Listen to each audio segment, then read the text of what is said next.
San Francisco.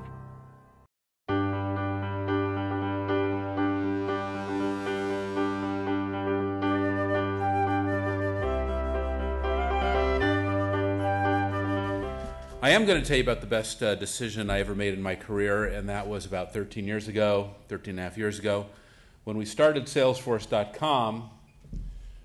As Craig mentioned, we put 1% of our equity, 1% of our profit, and 1% of all of our employees' time into a 501c3 public charity. The simple idea was this. Yes, we were going to have a great new technology model, which is called cloud computing. Yes, we're going to have a great new business model, which is our subscription services. But as part of that, we want to also come up with an idea that could also be just as successful, a new philanthropic model. And if we could tie these three things together, then as the company grew, the company would be able to give more and do more and give back to the community, exactly symmetrically with how big the company was. And as Craig mentioned, that's really paid out. With over 16,000 nonprofits receiving our services for free, we've given away $40 million through our foundation. And our employees each get 4 hours a month paid off for volunteerism, or 6 days a year. We've done about 325,000 hours or more of community service, mentoring, volunteerism in our communities that we serve around the world. But what I want to tell you today is actually something much more personal about that story.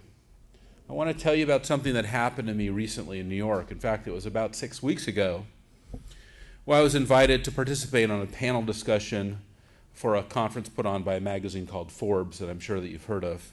And it was a conference on philanthropy. There were a lot of very interesting philanthropic speakers there, like Melinda Gates and Oprah, which was a really incredible experience to meet Oprah. I love that. It's one of the highlights of my life, meeting Oprah. I love Oprah's show. I love the Oprah Network. And so it's time for my panel discussion, and we all get up on stage. So the moderator for the panel is a gentleman named Bruce Upton, who's the editor of Forbes. I've met him before. And then two of the panelists I know. One is Marc Andreessen, who's kind of the inventor of the Mosaic browser and went on to start Netscape and now has his own venture capital company. And the second individual is a venture capitalist named Jim Breyer, who's probably most well known because he gave the money for Facebook. So he's had a very good outcome, though not quite as good as he would have liked over the last few months. And the third person is this incredible woman, an amazing woman who was a White House fellow, a medical doctor out of Harvard, who's dedicated her entire life to service, named Cheryl Dorsey. I had never met her before. And we were all ushered up on stage. And we all took our seats for our panel. And the panel began.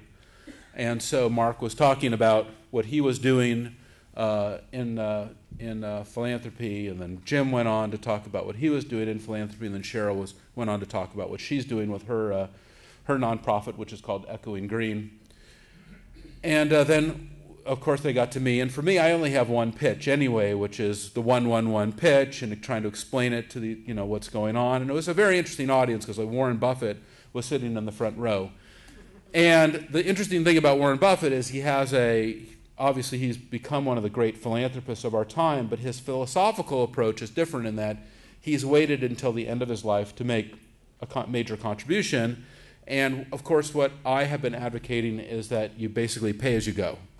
And that the greatest value that you can make is through the value of your employees, the value of the learnings and the knowledge that you have as a leader every day to integrate philanthropy as part of your life.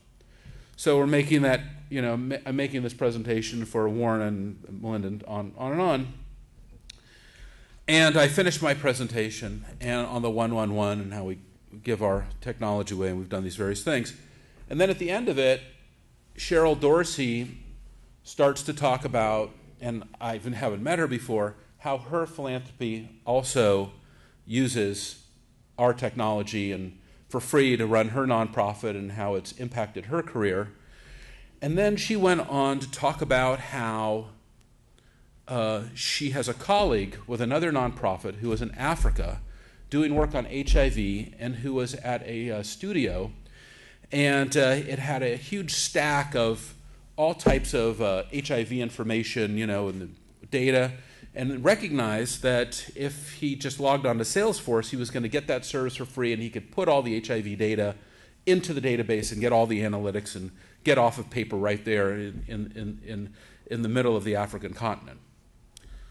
Now, while that story was happening, I have to tell you that I got this incredible rush of energy inside me, just a huge, dramatically good feeling.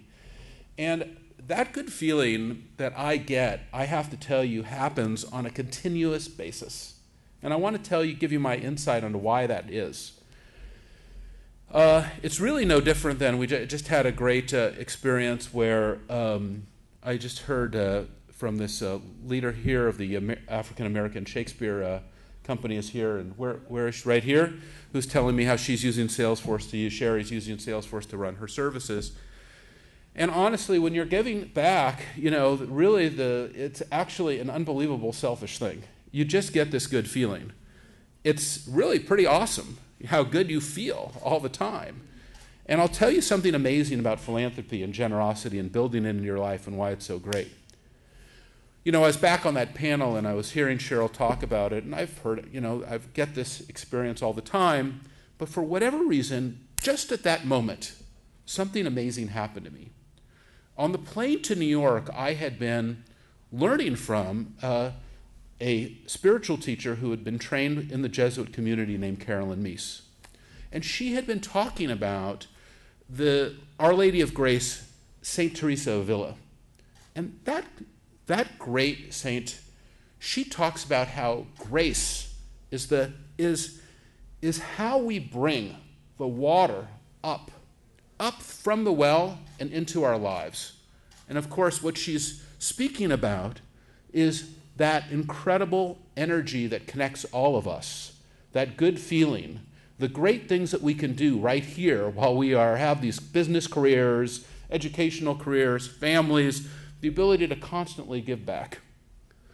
And I had that core insight right then that indeed how fortunate I was 13 years before to make that decision that continues to pay off in my life every single day, as evidence right here that just happened a few seconds ago.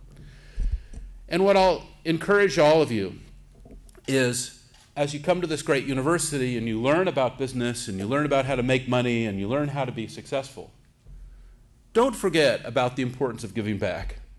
Not just because you're going to do all these amazing things in the world and be able to, build a hospital, or you're going to be able to, whatever it is that you choose to do, build a university.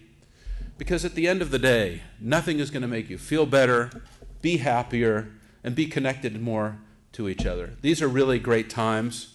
I'm so delighted to be here at the university. Thank you for inviting me, and I want to congratulate you on this incredible opening. USF is an incredible institution here in San Francisco, and at the core values of USF is generosity and philanthropy, and that's why I wanted to share that critical story with you. So thank you for everything that you're doing. Thank you very much.